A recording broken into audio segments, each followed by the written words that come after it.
लेकिन एक बात जान लीजिए, गया हुआ पल और गया हुआ इंसान दोबारा नहीं आएगा आपके लिए में। तो कहते हैं कि बारी बारी मिल जाई धन दौलतिया दोबारा ना मिली। मास्टर जी थोड़ा साउंड बजाइएगा बढ़िया से। अरे बारी बारी मिल जाई धन दौलतिया दोबारा ना मिली, हो दोबारा ना मिली। माई बाबू के सूरतिया दोबारा ना मिली, माई बाबू के सूरतिया दोबारा ना मिली। बारी बारी मिल जाई, बारी बारी मिल जाई धन दौलतिया दोबारा ना मिली, हो दोबारा ना मिली। माई बाबू के सूरतिया दोबारा ना मिली, माई बाबू के सूरतिया दोबारा ना मिली।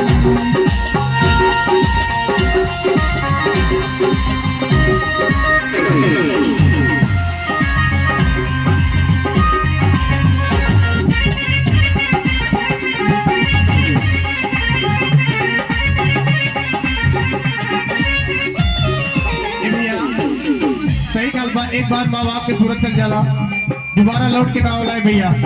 तू दर्द उकरा से पूछी जरा माँ बाप की दुनिया में नहीं बने तो कैसे काल माए भैया।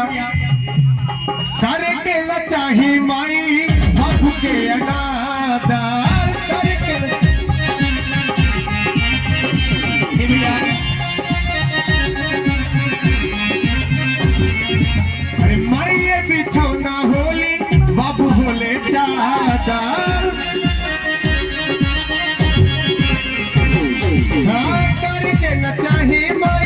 बाबू के मई बिछौना होली बाबू होले चादर।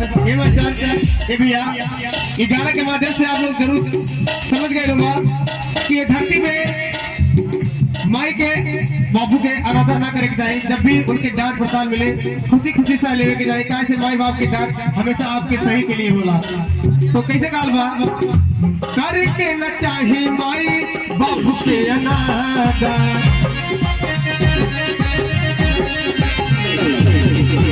माई बिछौना होली बाबू होले चादर।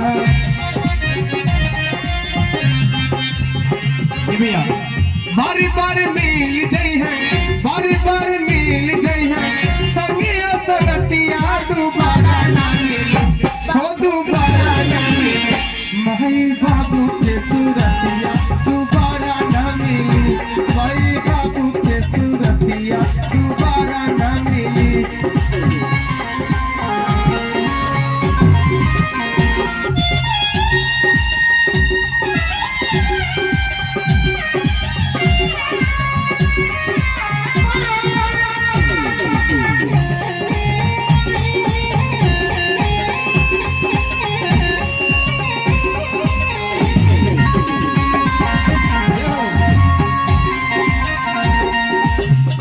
भैया अगला लाइन का बात देखिए,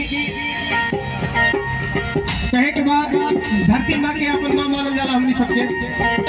तो कवि ने कैसा लिखा है, अरे माता पिता के धरती से भी ऊपर दर्द दे गए बा। ये भैया माई के अस्तान होला धरती से ऊंचा, माई के अस्तान होला धरती से ऊंचा।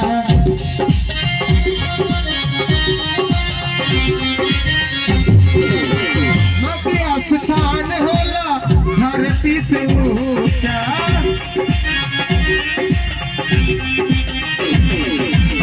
पिता पर आगराज धाम समूचा।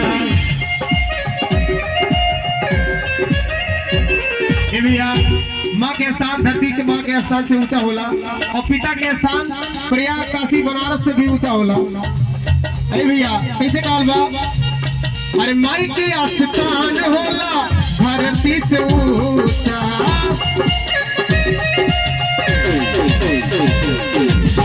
पिता प्रयाग काशी तीर्थ समूचा।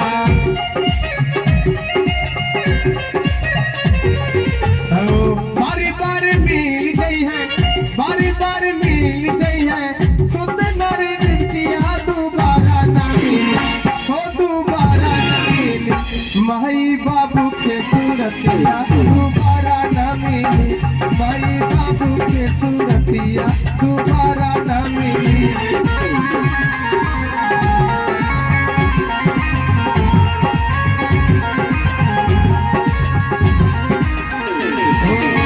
बारी बारी मिल जाई बारी बारी मिल जाई धन दौलतिया दोबारा ना मिले हो दोबारा ना मिले माई बाबू के सूरतिया दोबारा ना मिले माई बाबू के सूरतिया दोबारा ना मिले हो माई बाबू के सूरतिया दोबारा ना मिले हो माई बाबू के सूरतिया दोबारा ना मिले। माता पिता की भैया आप सबके बीच एक और देवी भजन सुनाओ चाहता नहीं कैसे भैया कहना क्या है ओम जयंती मंगला काली भद्रकाली कपाली दुर्गे क्षमक्ष शिवा धात्री सदा नमस्तुते। फिर से बोलो दुर्गा मैया की। एक भैया का फरमाइश है भैया, बस इसी भजन के बाद आपको वो फरमाइश पूरा कर दिया जाएगा। तो माता जी का भजन है कि सातुरे बहिनिया लइका के असननवा बैठली सिंगार करे तले पड़ ध्यानवा। अरे सातुरे बहिनिया लइका के असननवा बैठली सिंगार करे तले पड़ ध्यानवा। अरे लगल भैरव भैया के फीकीरावा हो फीकीरावा भैया। अरे नाक के नथुनिया खोजी लाहौर मलिनिया गिरल बाटे गंगा जी के तीरावा। नाक के नथुनिया खोजी लाहौर मलिनिया गिरल बाटे गंगा जी के तीरावा।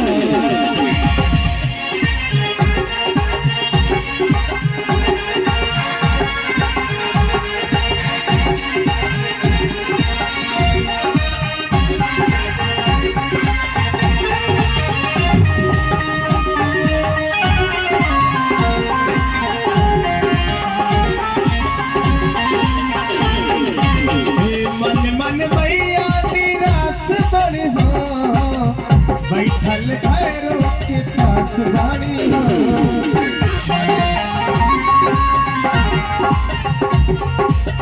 मन मन मैया निराश बनी हो।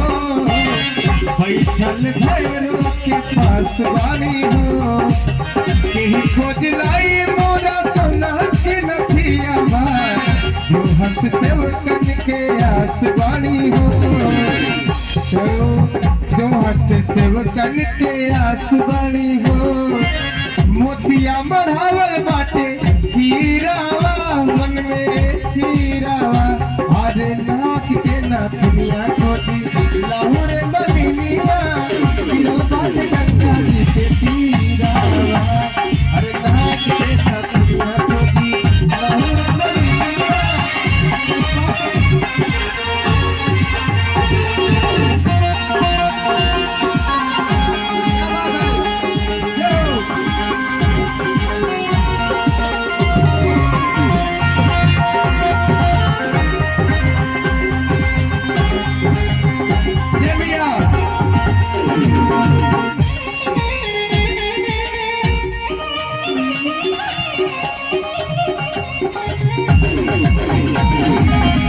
पूजवा के बेर भइल देर होता जी हर घर कल साखू बेर होता जी।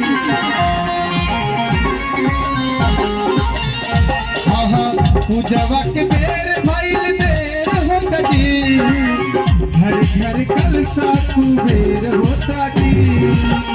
और बिहारी पावन पूजे छठ पौआ बैठल बैठल गदा बेर होता जी बैठल बैठल गदा बेर होता जी छोटुओ धरावे मन में हीरावा मन में हीरावा अरे नाच के नाच लाहौर मलिनिया दिल बाटे गंगा जी के तीरावा नाच के नाच लाहौर मलिनिया दिल बाटे गंगा जी के तीरावा अरे नाच के नाच लाहौर मलिनिया दिल बाटे गंगा जी के तीरावा अरे नाच के नाच लाहौर मलिनिया दिल बाटे गंगा जी के तीरावा।